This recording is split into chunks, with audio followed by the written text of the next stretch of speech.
Well, the subject of difficult negotiation reminds me of one of my favorite stories from the Middle East, of a man who left to his 3 sons 17 camels. And to the first son he left half the camels, to the second son he left 1/3 of the camels, and to the youngest son he left 1/9 of the camels. Well, 3 sons got into a negotiation. 17 doesn't divide by 2, it doesn't divide by 3, it doesn't divide by 9. Brotherly temper started to get strained. Finally, in desperation, they went and they consulted a wise old woman. The wise old woman thought about their problem for a long time, and finally she came back and said, well, I don't know if I can help you, but at least if you want, you can have my camel. So then they had 18 camels. The first son took his half of 18 is 9. The second son took his 1/3, 1/3 of 18 is 6. The youngest son took his 1/9, 1/9 of 18 is 2. You get 17. They had 1 camel left over. They gave it back to the wise old woman. Now, if you think about that story for a moment, I think it resembles a lot of the difficult negotiations we get involved in. They start off like 17 camels, no way to resolve it. Somehow what we need to do is step back from those situations, like that wise old woman, look at the situation through fresh eyes, and come up with an 18th camel. Now, finding that 18th camel in the world's conflict has been my life passion. I basically see humanity a bit like those 3 brothers. We're all one family. We know that scientifically. Thanks to the communications revolution, all the tribes on the planet, all 15,000 tribes, are in touch with each other. And it's a big family reunion. And yet, like many family reunions, it's not all peace and light. There's a lot of conflict. And the question is, how do we deal with our differences? How do we deal with our deepest differences, given the human propensity for conflict and the human genius at devising weapons of enormous destruction? That's the question. As I've spent the last better part of 3 decades, almost 4, traveling the world, trying to work, getting involved in conflicts ranging from Yugoslavia to the Middle East to Chechnya to Venezuela, some of the most difficult conflicts on the face of the planet, I've been asking myself that question. And I think I've found, in some ways, what is the secret to peace. It's actually surprisingly simple. It's not easy, but it's simple. It's not even new. It's maybe one of our most ancient human heritages. The secret to peace is us. It's us who act as a surrounding community around any conflict, who can play a constructive role. Let me give you just a story, an example. About 20 years ago, I was in South Africa working with the parties in that conflict, and I had an extra month, so I spent some time living with several groups of San Bushmen. I was curious about them, about the way in which they resolve conflict. Because after all, within living memory, they were hunters and gatherers, living pretty much like our ancestors lived for maybe 99% of the human story. And all the men have these poison arrows that they use for hunting, absolutely fatal. So how do they deal with their differences? Well, what I learned is whenever tempers rise in those communities, someone goes and hides the poison arrows out in the bush. And then everyone sits around in a circle like this, and they sit and they talk. And they talk. It may take 2 days, 3 days, 4 days, but they don't rest until they find a resolution, or better yet, a reconciliation. And if tempers are still too high, then they send someone off to visit some relatives. There's a cooling off period. Well, that system is, I think, probably the system that kept us alive to this point, given our human tendencies. That system I call the third side. Because if you think about it, normally when we think of conflict, when we describe it, there's always 2 sides. You know, it's Arabs versus Israelis, labor versus management, husband versus wife, Republicans versus Democrats. But what we don't often see is that there's always a third side. And the third side of the conflict is us. It's the surrounding community. It's the friends, the allies, the family members, the neighbors. And we can play an incredibly constructive role. Perhaps the most fundamental way in which the third side can help is to remind the parties of what's really at stake. You know, for the sake of the kids, for the sake of the family, for the sake of the community, for the sake of the future, let's stop fighting for a moment and start talking. Because the thing is, when we're involved in conflict, it's very easy to lose perspective. It's very easy to react. Human beings, we're reaction machines. And as the saying goes, when angry, you will make the best speech you will ever regret. And so the third side reminds us of that. The third side helps us go to the balcony, which is a metaphor for a place of perspective where we can keep our eyes on the prize. Let me tell you a little story from my own negotiating experience. Some years ago, I was involved as a facilitator in some very tough talks between the leaders of Russia and the leaders of Chechnya. There was a war going on, as you know.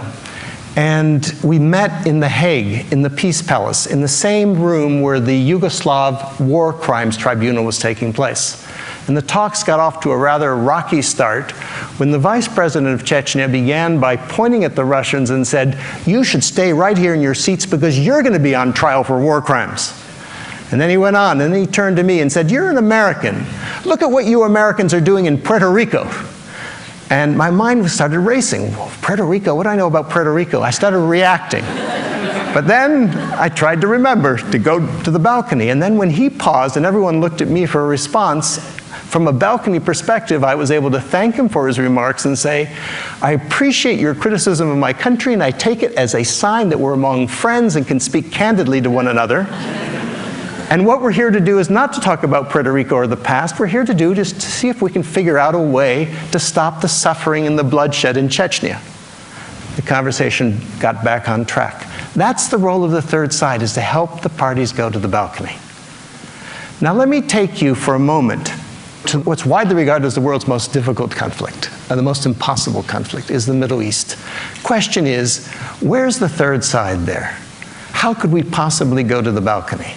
Now, I don't pretend to have an answer to the Middle East conflict, but I think I've got a first step, literally a first step, something that any one of us could do as third-siders. Let me just ask you one question first. How many of you in the last years have ever found yourself worrying about the Middle East and wondering what anyone could do? Just out of curiosity, how many of you? Okay, so the great majority of us. And here, it's so far away. Why do we pay so much attention to this conflict? Is it the number of deaths? There are 100 times more people who die in a conflict in Africa than in the Middle East. No, it's because of the story, because we feel personally involved in that story. Whether we're Christians, Muslims, or Jews, religious or non-religious, we feel we have a personal stake in it. Stories matter. As an anthropologist, I know that. Stories are what we use to transmit knowledge, to give meaning to our lives. That's what we tell here at TED. We tell stories. Stories are the key. And so my question is yes, let's try and resolve the politics there in the Middle East, but let's also take a look at the story. Let's try to get at the root of what it's all about. Let's see if we can apply the third side to it. What would that mean? What is the story there? Now, as anthropologists, we know that every culture has an origin story. What's the origin story of the Middle East? In a phrase, it's 4,000 years ago, a man and his family walked across the Middle East, and the world has never been the same since.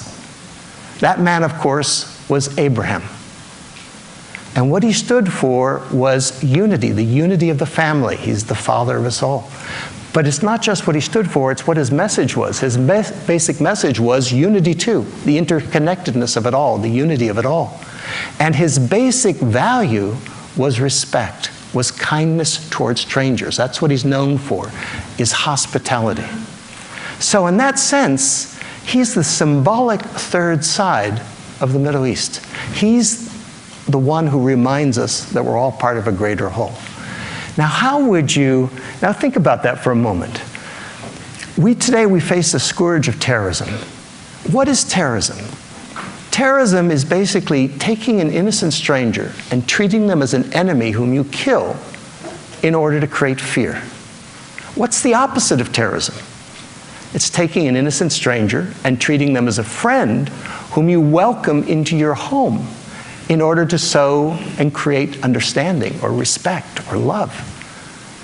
So what if, then, you took the story of Abraham, which is a third side story. What if that could be actually because Abraham stands for hospitality. What if that could be an antidote to terrorism? What if that could be a vaccine against religious intolerance? How would you bring that story to life? Now, it's not enough just to tell a story. That's powerful. But people need to experience the story. They need to be able to live the story. How would you do that? And that was my thinking of how would you do that? And that's what comes to the first step here. Because the simple way to do that is you go for a walk. You go for a walk in the footsteps of Abraham. You retrace the footsteps of Abraham. Because walking has a real power. You know, as an anthropologist, walking is what made us human. Walking, it's funny, when you walk side by side in the same common direction. Now, if I were to come to you face to face and come this close to you, you would feel threatened. But if I walk shoulder to shoulder, even touching shoulders, it's no problem. Who fights while they walk? That's why in negotiations often, when things get tough, people go for walks in the woods. So the idea came to me of, what about inspiring a path, a route? Think the Silk Route, think the Appalachian Trail that followed in the footsteps of Abraham. People said, that's crazy, you can't retrace the footsteps of Abraham, it's too insecure, you got to cross all these borders, it goes across 10 different countries in the Middle East because it unites them all. And so we studied the idea at Harvard, we did our due diligence, and then a few years ago, a group of us, about 25 of us from 10 different countries, decided to see if we could retrace the footsteps of Abraham, going from his original birthplace in the city of Urfa in southern Turkey, northern Mesopotamia. And we then took a bus and took some walks and went to Haran, where in the Bible he sets off on his journey.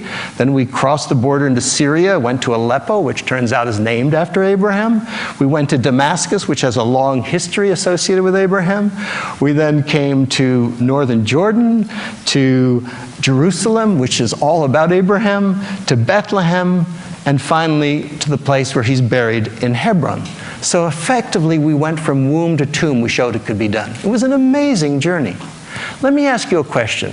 How many of you have had the experience of being in a strange neighborhood or strange land, and a total stranger, perfect stranger, comes up to you and shows you some kindness, maybe invites you into their home, gives you a drink, gives you a coffee, gives you a meal? How many of you have ever had that experience? That's the essence of the Abraham path. That's what you discover as you go into these villages in the Middle East where you expect hostility, and you get the most amazing hospitality, all associated with Abraham. In the name of Father Ibrahim, let me offer you some food. So what we discovered is that Abraham is not just a figure out of a book for those people. He's alive, he's a living presence. And to make a long story short, in the last couple of years now, thousands of people have begun to walk parts of the path of Abraham in the Middle East, enjoying the hospitality of the people there. They've begun to walk in Israel, in Palestine, in Jordan, in Turkey, in Syria. It's an amazing experience. Men, women, young people, old people, more women than men, actually, interestingly.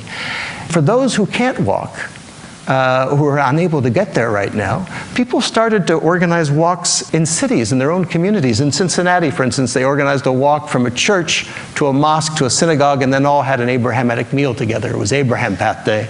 In Sao Paulo, Brazil, it's become an annual event for thousands of people to run in a virtual Abraham Path run, uniting the different communities. The media love it. They really adore it. They lavish attention on it because it's visual and it spreads the idea, this idea of Abrahamic hospitality, of kindness towards strangers. And just a couple weeks ago, there was an NPR story on it. Last month, there was a piece in the Guardian, in the Manchester Guardian, about it, two whole pages, and they quoted a villager who said, "This walk connects us to the world." He said it was like a light that went on in our lives. It brought us hope. And so that's what it's about. But it's not just about psychology, it's about economics. Because as people walk, they spend money. And this woman right here, Ahmad, is a woman who lives on the path in northern Jordan. She's desperately poor. She's partially blind, her husband can't work, she's got 7 kids. But what she can do is cook. And so she's begun to cook for some groups of walkers who come through the village and have a meal in her home. They sit on the floor. She doesn't even have a tablecloth. She makes the most delicious food that's fresh.